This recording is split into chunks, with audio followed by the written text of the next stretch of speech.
Hello and welcome to the Bedpost Podcast. I'm your host, as always, Erin Pym, and I'm the producer of the theatrical variety show, The Bedpost Sex Show, that we host here in Toronto twice a month. Here at the podcast, I like to invite guests and performers from the stage show and beyond into the studio to indulge me in a more in-depth conversation about sex and sexuality. This week, I have a super babely guest, sexuality educator, Heather Elizabeth. Hey girl, thank you so hey. much for having me. My pleasure. Why don't we just tell everybody who you are, what you do, The whole spiel. give us thing. the whole thing. Yeah, so I'm one of those strung together titles. So I'm a sexuality educator. I call myself a sexuality agitator because I think we live in kind of a messed up culture, and I want to like poke at it and bring it down a little bit. That's my not so secret agenda because I keep telling everyone it. I forget to make it a secret agenda. I just actually shove it in people's faces rather than slide it around back. Saucy. Right. Oh, And you started with baby. I'm like, well, now I'm just on this tangent. But I'm also a counselor. I'm also a coach. Yes. So the counseling is a lot of a little more advice giving, people who want to explore something or have an idea of what they want to do, but they're new to the area and they don't know. I kind of take on a role of providing counsel. So here are some options. Here's some things that we can work with. Here's some questions you can ask yourself. And then the coaching is very specific, very like goal, those type A people who are like, we're getting this done. I'm like, yes, we are. Let's do it. So that's what I do. And I guess also the other thing, I'm kind of known for alternative stuff. So non-monogamy, kink, just people who have seen the options that are out there and don't really like them and want to kind of like craft their own relationship to sexuality, either with themselves or with other people. And consent is my other jam that I talk about Very a lot. important subject in today's world. You can't escape it right now. I'm No. a little bit burned out, but it's important still. I hear you, girl. Yeah. So, okay. How do you and your practice and your public speaking engagements and all this, what is your whole view on sex and sexuality? Yeah. It's evolving too, even as I do this. When I first started, I called myself a sexuality empowerment coach. And the kind of like website was Authentic Sexual You. Because I really think what's important about our relationship to sexuality is that it works for us. And it can become a place of healing and power and confidence and kind of like a very personal reserve. Like sexuality to me is exciting because no one can take it from you, right? Like desire, pleasure, your relationship with your body, other people can try and mess with that. But there's an ownership if you can get to that place. That becomes, it's ultimately yours. Yeah, that's ultimately yours, right? Like someone can fire you from a job. They can't fire you from your understanding of your desires or your pleasure or how you feel that in your body, right? People can sometimes disrupt that, and it takes us time to get back to that and rework our relationship with our body. But there's deep power in that, and that's something that people have understood for a really, really long time, right? The power of sexuality. Now I realize that it's a little weird for me to be like, I will empower you, like let me impart you with power. I can't do that. So it's definitely more understanding myself as now someone who wants to ask difficult questions and get you thinking about things and kind of disrupt how you've seen your relationship to sexuality. I think in particular for people who are socialized as women, they understand that they have to behave a certain way, right? That isn't necessarily... There's a script. Yeah. And there's so much emphasis on being desired and being a wanted person that we sometimes separate from what we actually want. And we forget that option actually is available to us. Yeah, right? I feel like I feel like a lot of women I talked to didn't really use any type of sexual activity for their own pleasure until like way later in their sex lives that they're like, oh, this can be about me. Like the thought doesn't even occur to a lot of women. Or even just being in touch with your own body's wants. Like, are you hungry right now? Are you thirsty right now? Do you want Thai food for dinner or do you want burritos for dinner? Do you need to stretch your body or should you have a dance party to like some Modest Mouse right now, right? A little like 90s throwback, or I guess 2000. But anyways, so we get really disconnected from ourselves, and sexuality is a great entry point to reconnecting to ourselves. Right. Yeah. So, okay, authenticity Yeah. is your main dealio. Yeah, my deal. Your deal. Talk to me about authenticity. Why authenticity? Why authenticity? Because it goes back to that fundamental belief that sexuality should be a place of personal power and personal connection. So I see a lot in the sexuality industry at large. Do this, get that, right? Like here is a prefab sex life for you. And I think that just as in mainstream society or just like in the world at large, we get pushed and prodded in ways that we are told that we should be going. And people are happier and more connected to themselves. And then if they're more connected to themselves, they can connect more to the people around them. And fundamentally, I think humans crave relationships and connections and need to be connected to other people to feel fulfilled or happy in life. So if I try and say, you should have this sex life, here's the things you should do. You should be hanging from the ceilings, dating 5 people a week, but then only on Sundays reserve it for vanilla night. So you turn the lights off and have like dim lit candles and like play some Kenny G. Like if I hand you that, it's not authentic. It's not going to be that powerful place for yourself. And then you can't translate that.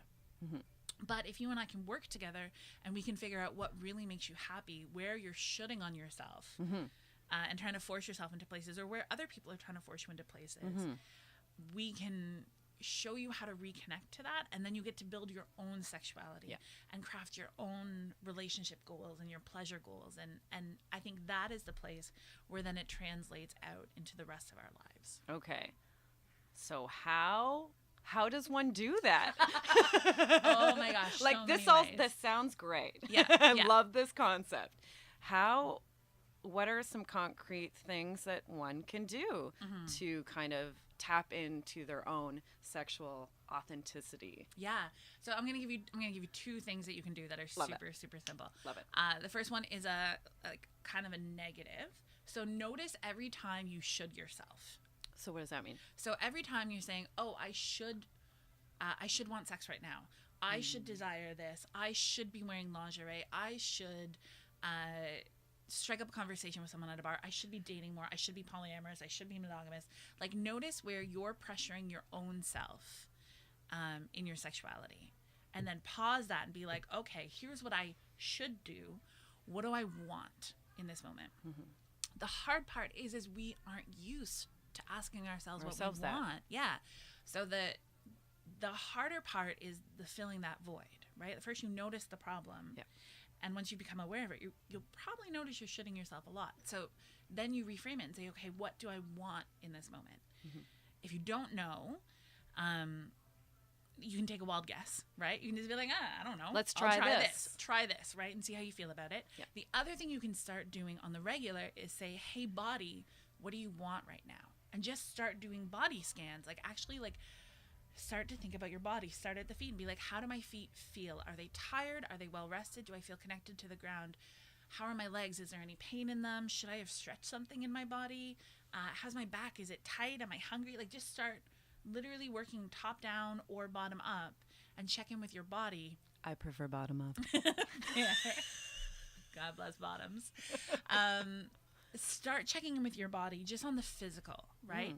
And then once you've started to understand how that works and actually tune into your body, then you can start asking, how do I want to feel right now? I feel scattered. I want to feel more stable.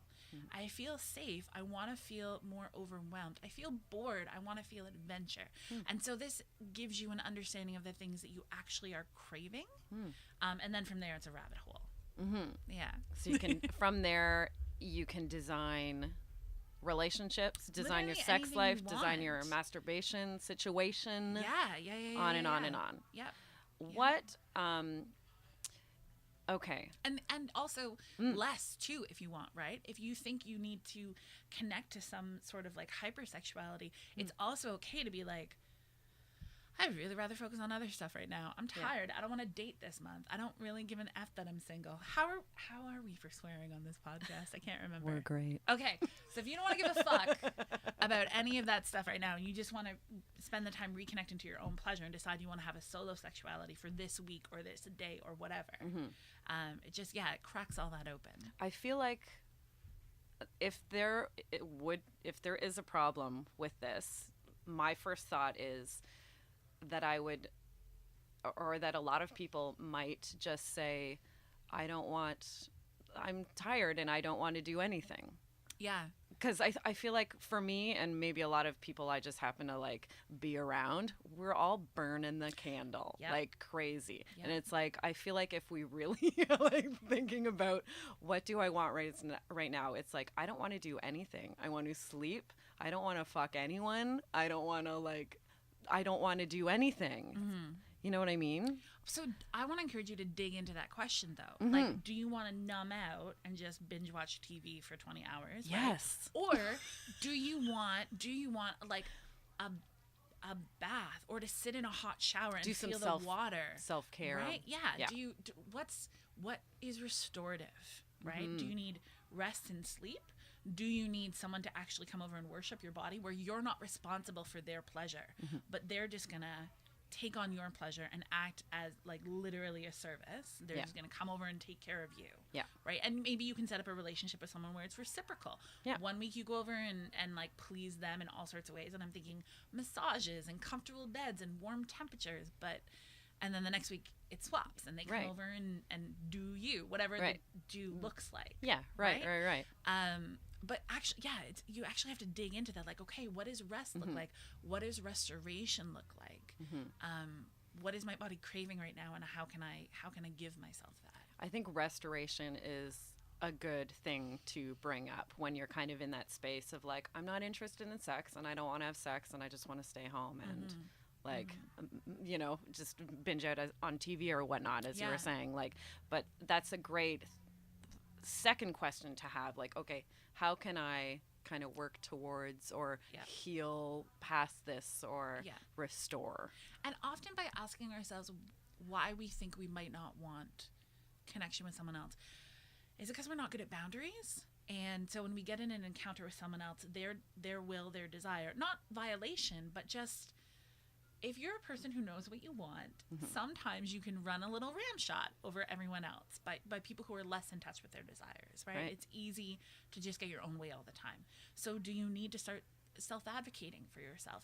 Do you need to have a conversation with someone about how you've been shitting yourself, and you think that you have to provide them things that they might not even want you to be responsible for, right? So you can look to those barriers or challenges and be like, okay, how am I going to navigate this? And this is all very hard work to do on your own, right? Like, the reason I know this is because I've been doing this. It's because this is the reason you are here. Yeah, these are the conversations I have with people all the time. Right. So I have because it is a very hard thing to do by yourself, to self-motivate and to get to this thought of, okay, don't just sit in this. Let's, you know, work at it, and then say, how do I work at it? So that's why you're here. How do you know what you don't know, right? Well, you look to people who have kind of gone through the thing and who kind of do this.